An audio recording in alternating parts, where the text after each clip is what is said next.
Alright. Of course, I have to take it on the bunt with the Fred Flintstone jokes.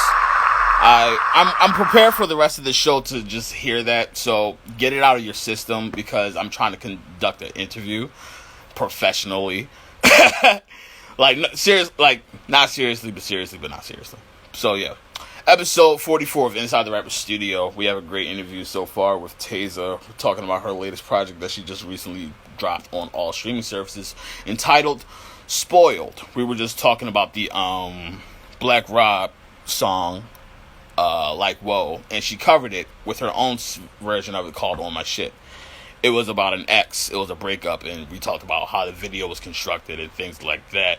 So yeah, it's a great interview so far. Once she's back on, then we're pretty much set to go. Probably send the request right now. Two.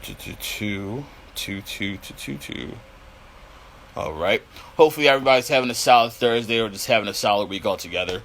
Trying to pull together and be united and things of that nature.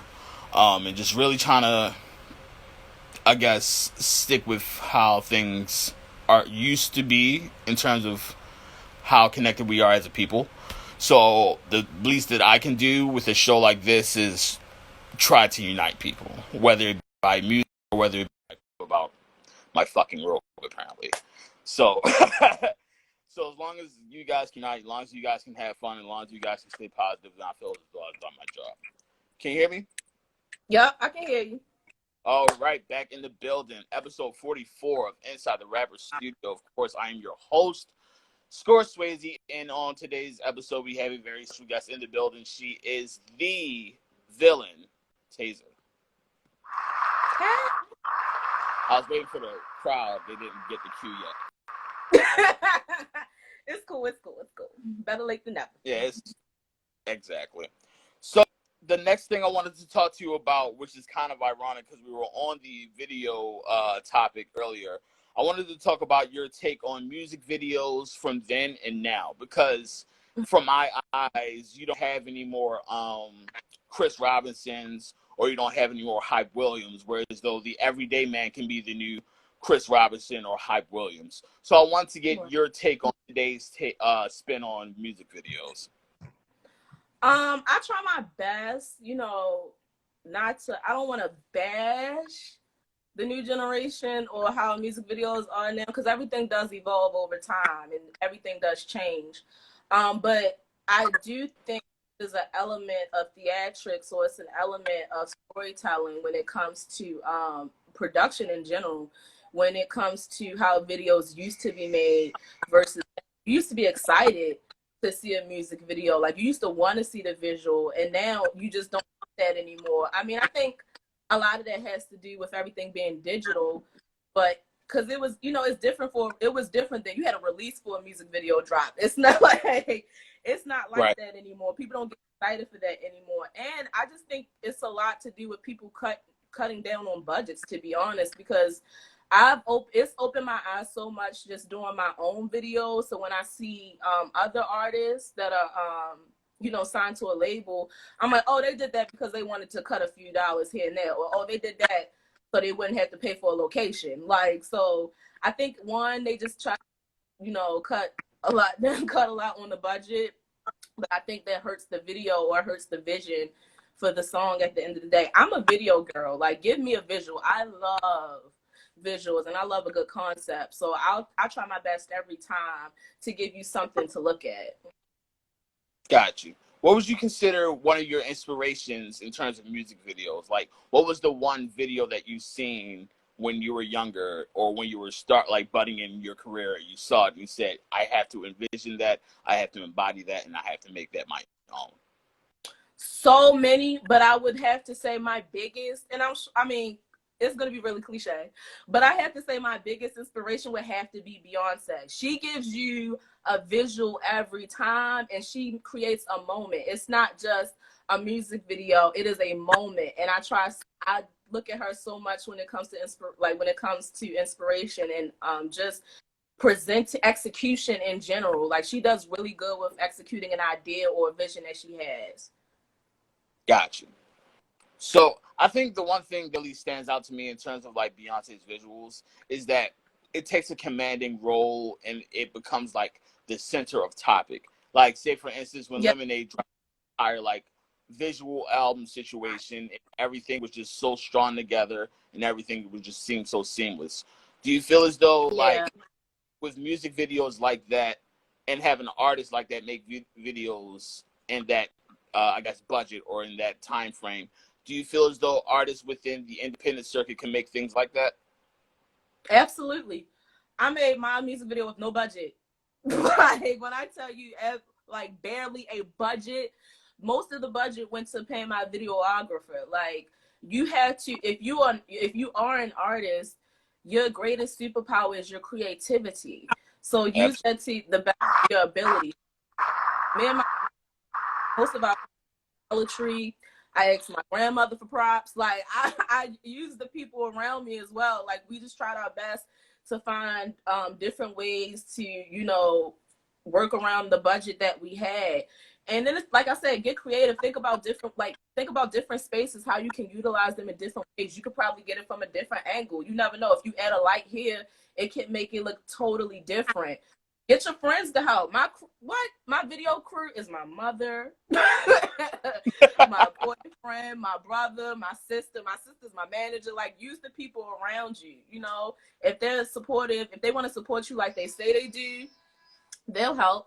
Pinterest is another good way to get inspiration for videos. You can find so many ideas from Pinterest. Type in anything, and you can find it on Pinterest. Google, Pinterest. Like, it's so many ways to find inspiration. Go outside. Next, go for I'm a not gonna lie, drive. This the is my Pinterest favorite thing. thing. Huh? I'm sorry to cut you off. The Pinterest thing really caught one, a rapper say the word Pinterest. Two, I've never heard them use like, I guess, inspiration from Pinterest. So I want to know what inspirations you got from that website to create. Well, I use Pinterest all the time. Before I rapped, I used Pinterest.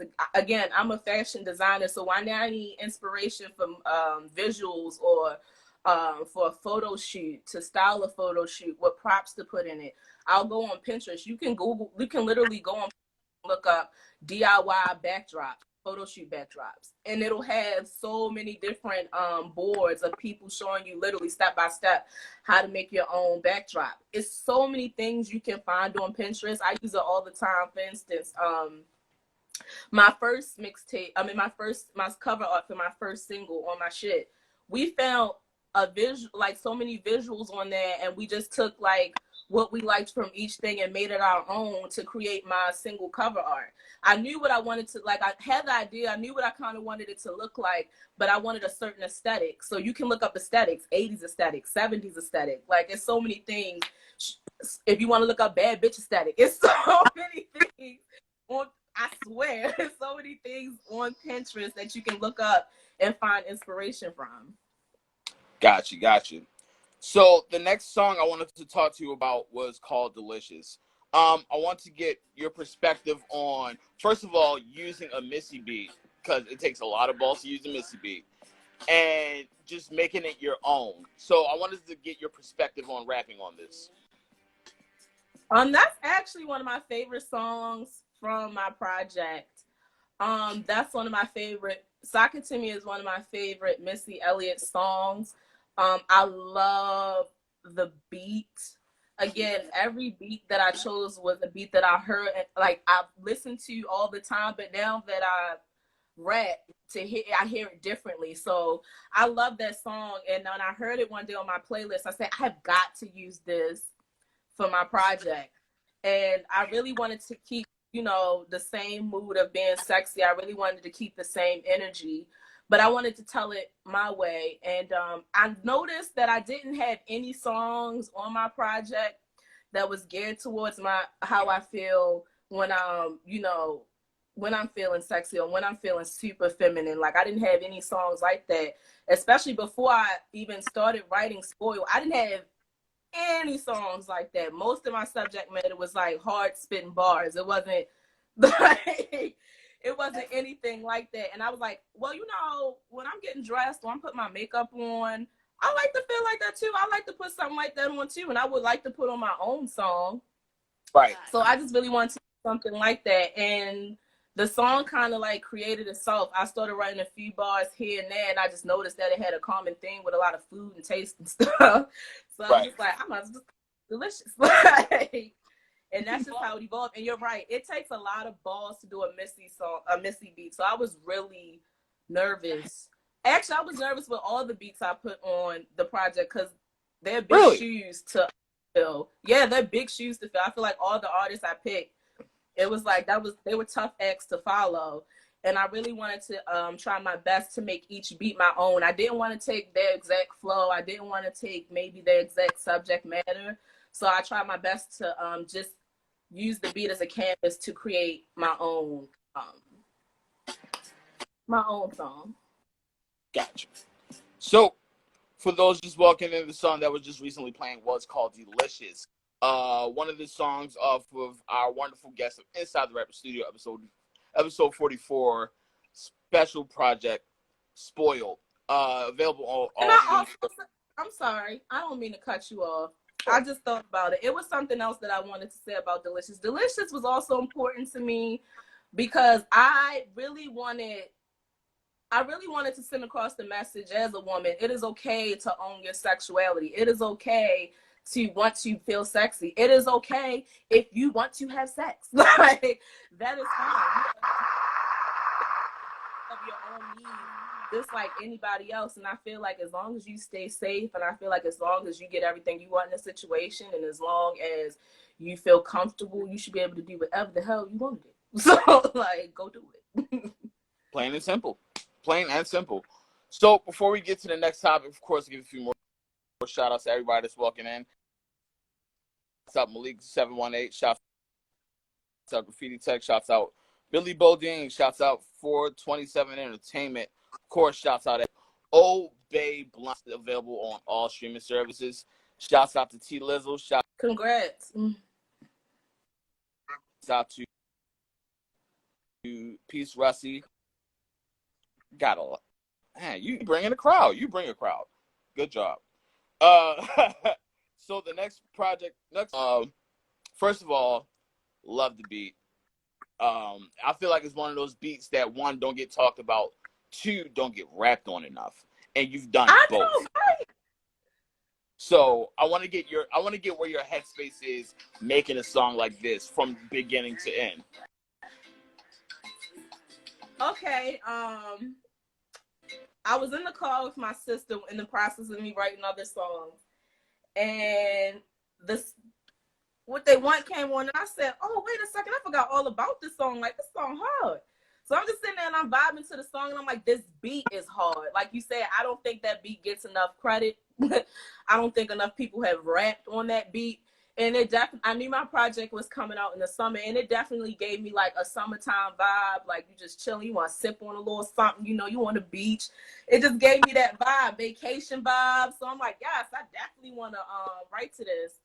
And at first I didn't really have a bounce to it.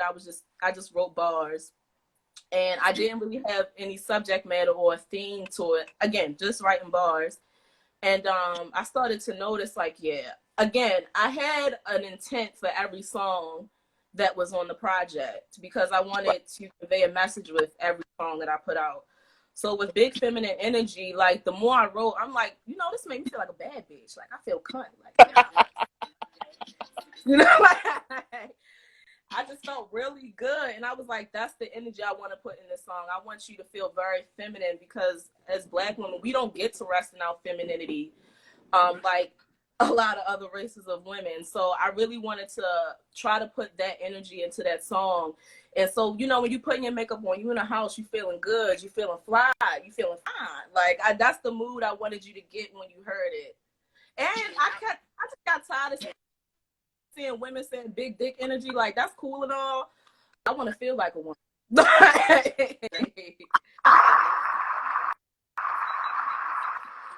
I can't disagree there. I try not to be too opinionated on my own show, but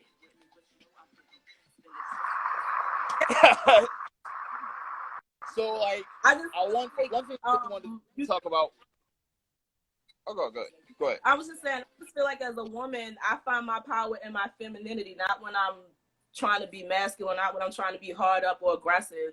I feel like that's where I shine. I feel like that's my strength. When I'm using my femininity, when I'm using what makes me a woman, like that's when I feel like I can get what I want. That's when the people listen. Like what I that's what I feel like I wanted to put in that song, and I hope I did as much as I could.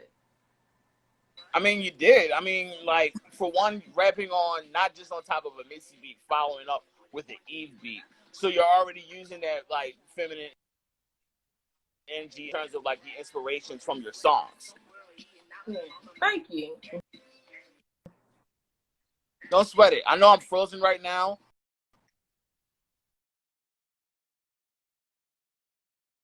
So,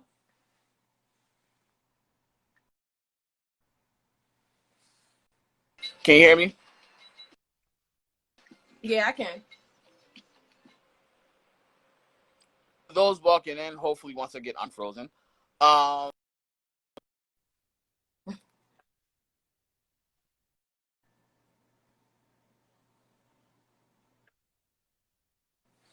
I can't hear you.